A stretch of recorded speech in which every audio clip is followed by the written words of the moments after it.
Shalom, selamat pagi. Salam sehat bagi kita semua. Bertemu lagi di dalam pembelajaran kita hari ini bersama-sama dengan anak kelas 11. Puji Tuhan, kita dapat melanjutkan pembelajaran kita hari ini dengan tema Mezbah bagi Tuhan. Kalau kita berbicara tentang mezbah bagi kita orang percaya, orang Kristen, sebenarnya bukanlah satu hal yang asing.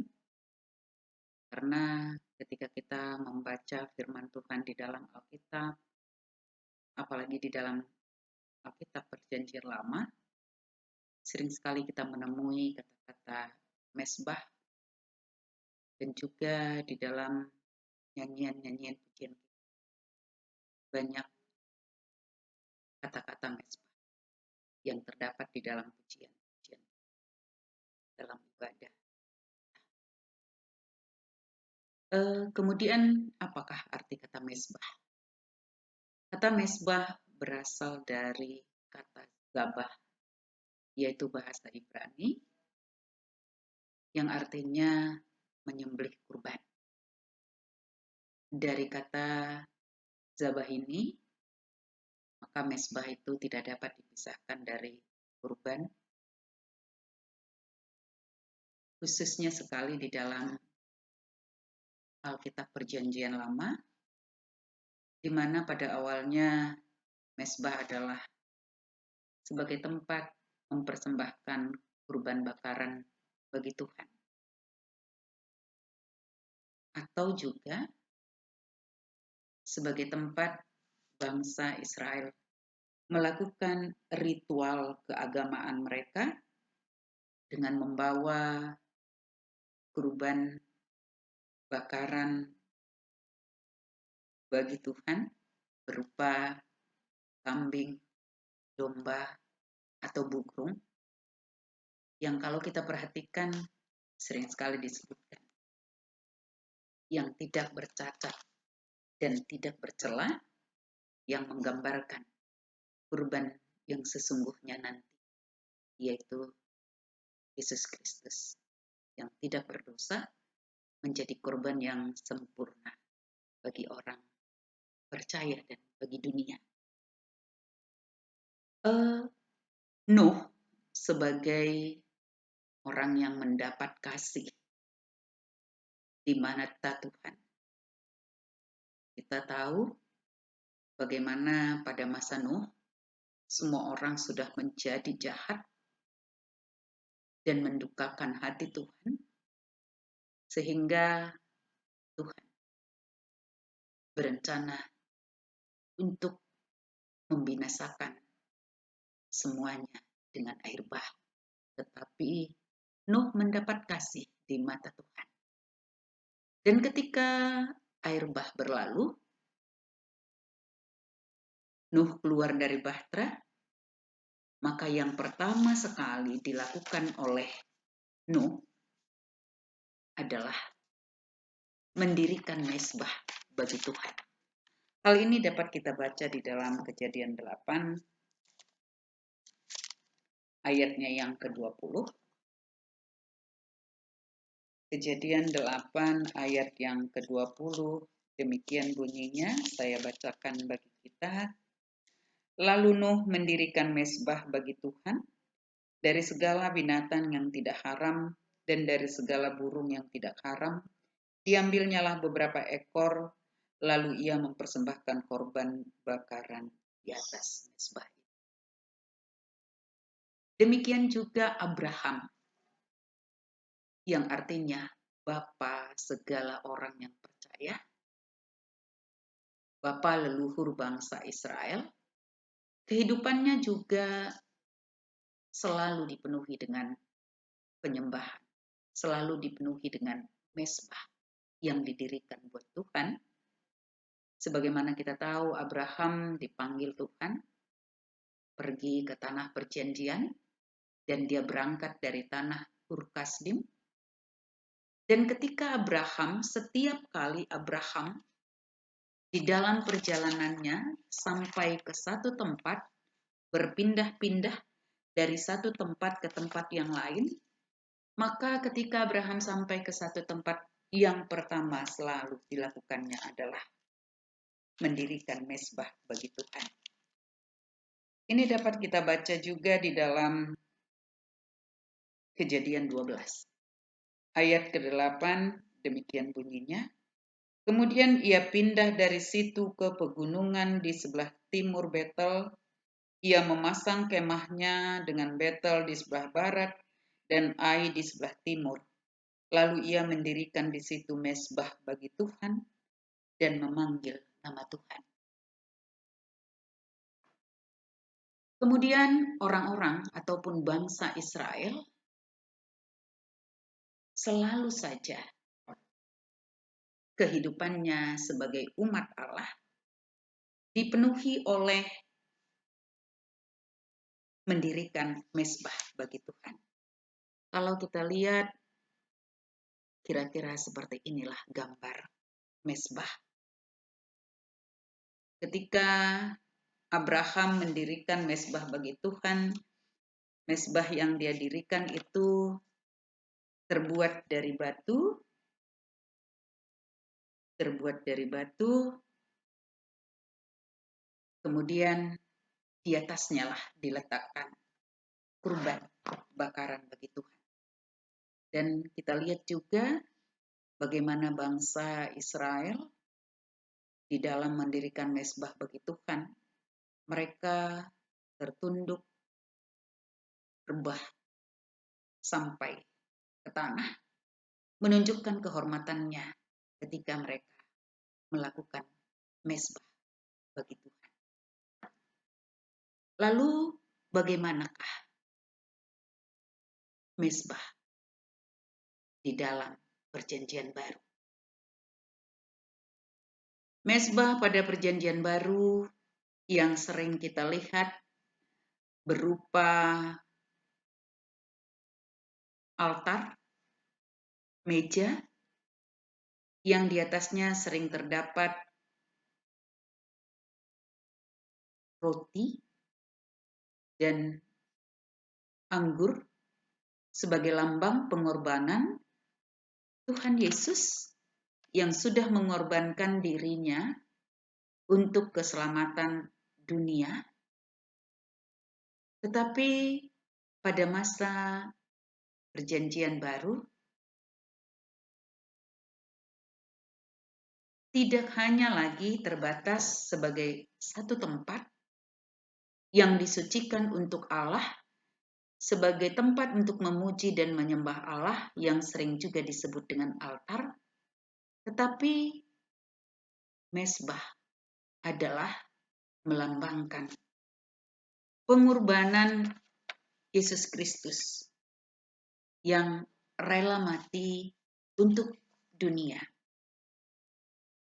Hal ini dapat kita baca di dalam Ibrani 13 ayat 15.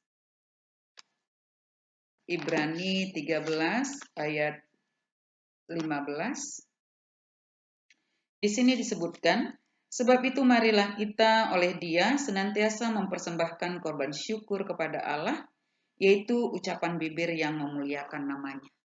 Artinya, mezbah pada Perjanjian Baru bukanlah lagi sebagai kurban yang dibakar di atas mezbah, tetapi disebutkan sebagai pengorbanan dan ucapan syukur atas apa yang telah dilakukan Yesus Kristus bagi semua orang percaya. Bukan lagi sebagai korban sembelihan, tetapi sebagai ucapan syukur, seperti yang disebutkan di dalam Roma 12 ayat 1-2. Karena itu saudara-saudara, demi kemurahan Allah, aku menasihatkan kamu supaya kamu mempersembahkan tubuhmu sebagai persembahan yang hidup, yang kudus, dan yang berkenan kepada Allah. Itu adalah ibadahmu yang sejati. Jadi, mezbah pada perjanjian baru dan pada masa kini tidak lagi terbatas pada satu tempat di mana tempat itu disucikan untuk Allah, untuk memuji dan menyembah Allah, tetapi mezbah merupakan ucapan syukur, yaitu kerelaan untuk mengorbankan diri, tidak hidup seperti dunia. Seperti yang disebutkan di sini tadi, mempersembahkan tubuhmu sebagai persembahan yang hidup, yang kudus, yang berkenan. Hidup kudus yang berkenan kepada Allah merupakan mezbah bagi Tuhan. Sehingga pada masa kini dan pada masa perjanjian baru, bukan lagi dibatasi oleh mezbah sebagai tempat membakar kurban bakaran bagi Tuhan, tetapi kurban yang sempurna. Yesus Kristus sudah menggantikan kurban-kurban pada masa lalu, sehingga pada masa kini, oleh karena pengorbanan itu, kita mengucap syukur. Sehingga mezbah pada masa kini adalah kehidupan orang percaya yang hidup berkenan bagi Tuhan, hidup kudus, seperti yang disebutkan di dalam Roma 12 tadi, adalah ibadahmu yang sejati. Mezbah tidak lagi terbatas sebagai satu altar, tapi altar hanyalah sebagai satu lambang pengorbanan Yesus Kristus yang sudah menjadi kurban yang sempurna bagi manusia. Sehingga pada masa kini, bagaimana cara kita untuk membangun mezbah bagi Tuhan adalah mezbah sebagai waktu membangun sebuah hubungan pribadi dengan Tuhan lewat doa. Yang dapat kita lakukan di mana saja, secara pribadi, bersama-sama di tengah keluarga, bersama-sama di tempat bekerja, bersama-sama di sekolah, dan sebagainya. Sehingga mezbah sebagai titik poin bertemu dengan Tuhan. Titik poin artinya sebagai satu waktu. Di situ kita bertemu, berkomunikasi dengan Tuhan. Mezbah sebagai penyembahan dan melayani Tuhan. Sebagai ucapan syukur dan atas segala berkat Tuhan dan juga memohonkan berkat-berkat Tuhan. Sehingga mezbah bagi orang percaya dapat dibangun di mana saja. Mezbah bagi orang percaya adalah rasa syukur oleh karena pengorbanan Yesus Kristus. Dan sudah selayaknya, sudah seharusnya lah setiap orang percaya membangun mezbah bagi Tuhan. Namun demikian, apakah setiap orang percaya sudah membangun ataupun melakukan mezbah bagi Tuhan? Mari kita lihat hal-hal apa saja kira-kira yang dapat menghalangi kita, ataupun apa yang dapat kita lakukan agar kita mampu membangun mezbah bagi Tuhan, yaitu meluangkan waktu untuk melakukan doa dan ibadah baik secara pribadi maupun secara bersama-sama. Seperti misalnya di tengah-tengah keluarga. Dan kemudian cara yang kedua, membaca firman setiap hari dengan teratur. Membaca firman Tuhan sebagai satu kebutuhan yang harus dan terus dilakukan untuk mengucap syukur dan memohonkan berkat Tuhan. Yang ketiga, membangun komunikasi yang erat dengan Allah. di tengah-tengah keluarga. Keluarga adalah satu lembaga yang sangat tepat dan cocok untuk memulai membangun mesbah Allah bagi Allah. Karena keluarga adalah sebagai satu tempat di mana anggota-anggotanya relatif sehati, sepikir, relatif. Sehingga mudah untuk menyatukan hati, bersepakat, bersatu hati untuk mengambil waktu yang baik membangun mesbah bagi Tuhan. Dan kemudian hal-hal apa saja yang menghalangi dan menghambat setiap orang untuk mendirikan mesbah bagi Allah? Yang pertama, waktu yang terbatas.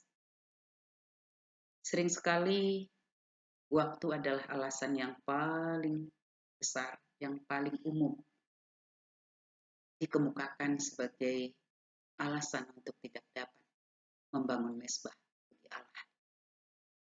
Padahal sebenarnya membangun mesbah bagi Tuhan tidak harus waktu yang panjang, waktu yang lama, tetapi waktu yang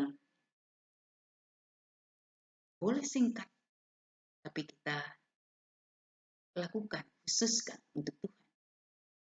Kemudian yang kedua, hambatan bahwa merasa diri sudah cukup rohani, sudah mengerti akan firman Tuhan, sudah banyak ibadah-ibadah yang dilakukan, sudah sering mendengarkan firman Tuhan di dalam persekutuan-persekutuan bersama-sama dengan seluruh. Sehingga merasa sudah cukup waktu untuk Tuhan. Sudah cukup untuk mendengarkan firman Tuhan, tidak perlu lagi kita bikin waktu-waktu khusus. Kemudian yang ketiga, merasa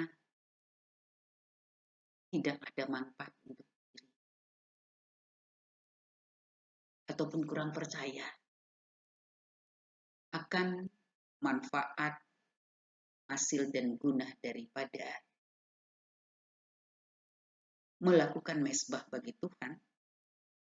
Misalnya merasa jika tidak melakukan mesbah pun toh hidupnya baik-baik saja, dan kemudian sesudah melakukan mesbah bagi Tuhan, bisa saja, tetap saja mungkin hidup tidak berubah.